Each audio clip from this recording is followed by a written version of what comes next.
Bismillahirrahmanirrahim. Assalamualaikum warahmatullahi wabarakatuh. Perkenalkan, nama saya Hatriyanti Mustafa. Saya dari kelas 4C dari Fakultas Ekonomi dan Bisnis, Prodi Ekonomi Pembangunan Universitas Hairun Ternate. Di sini saya diberikan tugas dari Bapak Dr. Jufri Jacob, SE MSI, biasanya disapa Mr. JJ. Nah, di sini saya akan melanjutkan materi saya, konsep ekonomi pembangunan pedesaan. Sini tujuan utama dari pembangunan ekonomi pedesaan adalah untuk menciptakan suatu lingkungan yang memungkinkan masyarakatnya dapat menikmati kehidupan yang kreatif, sehat, dan juga memiliki angka harapan hidup yang tinggi. Nah, di sini juga ada prinsip-prinsip ekonomi pembangunan pedesaan. Yang pertama, transparansi. Transparansi kejelasan atau ketulusan seperti yang digunakan dalam istilah politik atau keterbukaan dan pertanggungjawaban. Yang kedua, partisipasi. Partisipasi keikutsertaan, peran serta, turut serta, penyertaan atau pengikutan, participation, pengambilan bagian atau ikut serta menurut Keith Davis. Partisipasi adalah suatu keterlibatan mental dan emosi seseorang kepada pencapaian tujuan dan ikut bertanggung jawab di dalamnya. Nah, contoh dari transparansi adalah prinsip yang menjamin akses atau kebebasan bagi setiap orang untuk memperoleh informasi tentang penyelenggaraan pemerintahan dalam pengelolaan keuangan daerah. Transparansi diartikan sebagai penyampaian informasi keuangan kepada masyarakat luas dalam rangka pertanggungjawaban pemerintah dan kepatuhan terhadap peraturan. Transparansi keuangan di Papua terjemahkan oleh Pemda Provinsi Papua dan pemerintah kabupaten atau kota dalam beberapa bentuk, seperti pengelolaan keuangan sesuai peraturan pemeriksa oleh BPK, KPK, dan inspektorat, serta bantuan atau tenaga akuntan profesional. Nah, di sini juga ada dalam perspektif Islam, transparansi anggaran dianggap sebagai kewajiban agama yang mulia.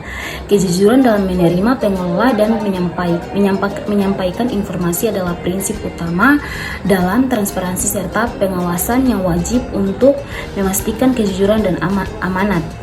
Transparansi juga didefinisikan sebagai kegiatan untuk menyampaikan informasi yang dapat dipercaya dan tepat waktu kepada publik sehingga memungkinkan pengguna informasi untuk memanfaatkannya sesuai kebutuhan. Prinsip transparansi yang ditandai dengan tersedianya informasi tepat waktu, relevan, dan akurat bagi pelaku pasar adalah syarat agar disiplin pasar dapat berfungsi secara efektif. Nah, saya akan mencontohkan partisipasi.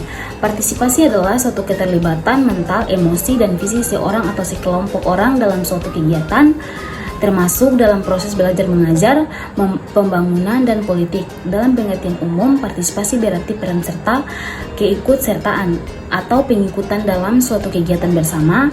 Partisipasi dapat dibagi menjadi beberapa bentuk dan jenis seperti: pertama, partisipasi inisiasi. Masyarakat berpartisipasi dalam inisiasi proyek seperti mengusulkan ide atau mengembangkan rencana. Kedua, partisipasi legitimasi. Masyarakat berpartisipasi dalam pembicaraan atau pembuatan keputusan seperti dalam rembuk desa. Ada juga partisipasi eksekusi. Masyarakat berpartisipasi dalam pelaksanaan proyek seperti turut serta dalam kegiatan yang telah ditentukan. Nah, lanjut yang kedua, dapat dinikmati masyarakat. Pasca reformasi kita mengenal program nasional pemberdayaan masyarakat pedesaan PNPM.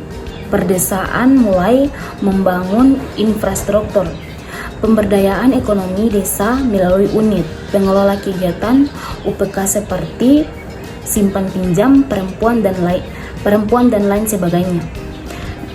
Ada juga dapat dipertanggungjawaban. Dalam peran kepemimpinan, akuntabilitas dapat merupakan pengetahuan dan adanya terhadap tiap tindakan keputusan dan kebijakan, termasuk pula di dalamnya administrasi publik, pemerintahan, dan pelaksanaan dalam lingkup peran atau posisi kerja yang mencakup di dalamnya, mempunyai suatu kewajiban untuk melaporkan, menjelaskan, dan dapat dipertanyakan bagi tiap-tiap konsekuensi yang sudah dihasilkan. Sini juga berkelanjutan. Suatu lahan dan hutan basah yang sehat dan berumur panjang adalah contoh sistem biologi berkelanjutan. Dalam istilah yang lebih umum, keberlanjutan adalah daya tahan suatu sistem dan proses. Prinsip pengorganisasian berkelanjutan merupakan suatu pembangunan berkelanjutan yang mencangkul 4 tanah yang saling terhubung, yaitu ekologi, ekonomi, politik, dan budaya. Di sini juga ada contoh beberapa. Di sini saya akan mencontohkan tentang ekologi. Ekologi adalah cabang ilmu biologi yang mempelajari interaksi antara makhluk hidup dengan makhluk hidup lain dan juga dengan lingkungan sekitarnya. Ekologi mempelajari hubungan timbal balik antara makhluk hidup dan lingkungan, serta memahami bagaimana makhluk hidup berinteraksi dengan faktor-faktor biotik dan abiotik di sekitarnya. Ekologi juga mempelajari tentang ekosistem, biosfer, lanskap, dan global, serta memiliki beberapa cabang seperti ekologi hewan, tumbuhan, mikrob, dan lain-lain. Di sini juga ada ekonomi. Ekonomi adalah ilmu sosial yang mempelajari perilaku manusia dalam mengelola sumber daya yang terbatas dan menyalurkannya ke dalam berbagai individu atau sekelompok yang ada dalam suatu masyarakat. Di sini juga ada politik dan budaya. Politik dan budaya adalah dua konsep yang saling terkait dan berinteraksi dalam masyarakat. Budaya politik merujuk pada sistem nilai dan keyakinan yang dimiliki bersama oleh masyarakat yang mempengaruhi perilaku politik individu dan kolektif. Budaya politik dapat dibedakan menjadi 3 jenis: budaya politik apatis, budaya politik mobilisasi, dan budaya politik berpartisipatif. Di sini saya akan melanjutkan pada strategi pembangunan pedesaan. Strategi pertumbuhan yang pertama, penetrasi pasar. Sebenarnya sih penetrasi. Di sini penetrasi pasar fokus pada loyalitas merek dan mempertahankan konsumen. Caranya adalah menggunakan bahan pemasaran agar dapat terhubung dengan konsumen. Produk yang digunakan adalah yang sudah beredar dan di pasar, misalnya diberlakukan harga diskon. Di sini juga yang kedua, pengembangan pasar. Pengembangan pasar adalah memperluas dan menargetkan ulang konsumen bisnis. Anda ini termasuk menawarkan produk yang sudah beredar ke calon konsumen yang sama sekali baru atau ke pasar yang baru. Bisa juga melakukan perubahan pada produk yang sudah ada untuk fokus ke calon konsumen baru. Di sini juga ada strategi kesejahteraan.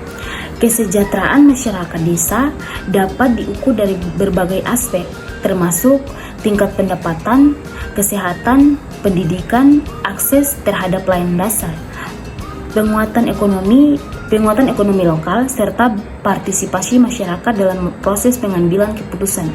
Di sini juga ada strategi responsif terhadap pertumbuhan masyarakat.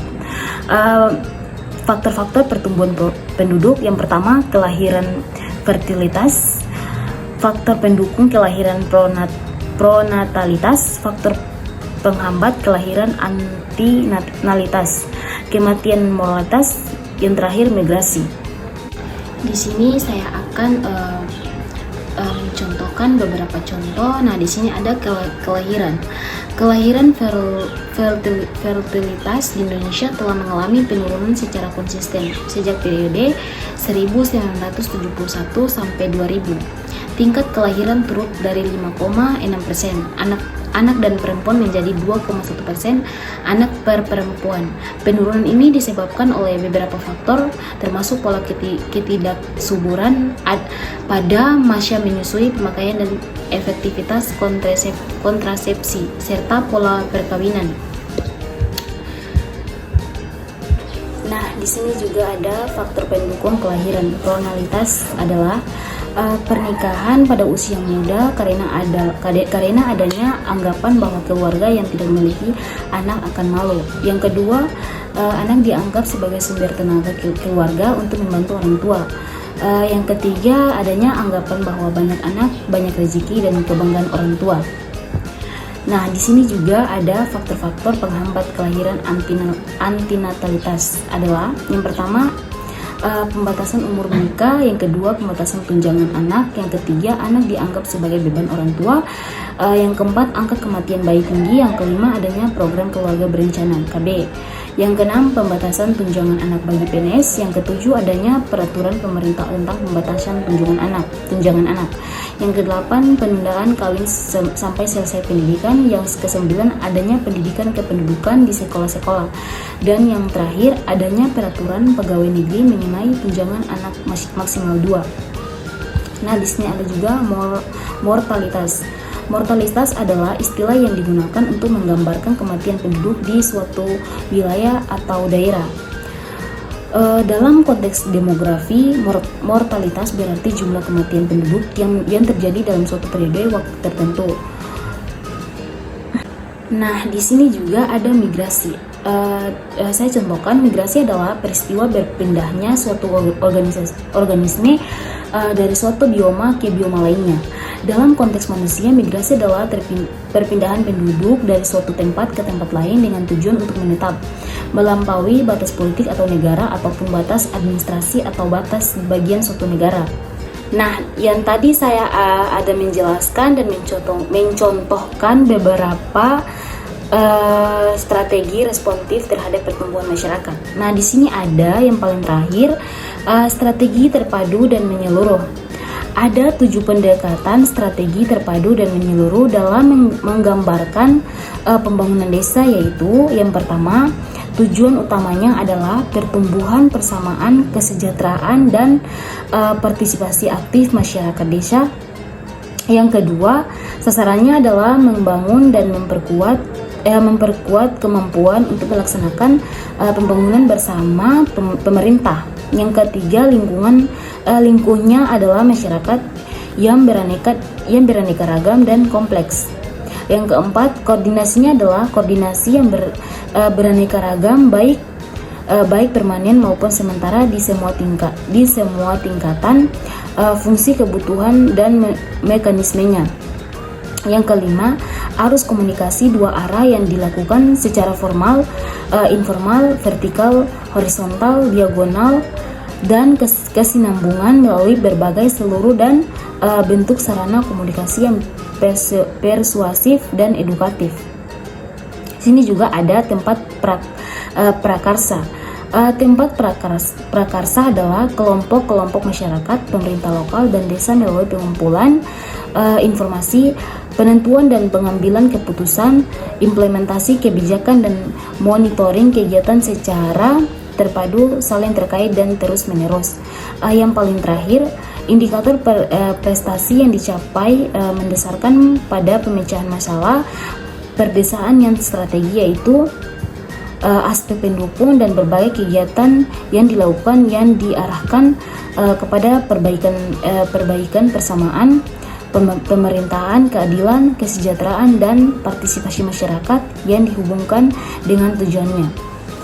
Mungkin itu saja presentasi dari saya, lebih dari kurangnya. Wabillahi taufiq wal hidayah. Wassalamualaikum warahmatullahi wabarakatuh.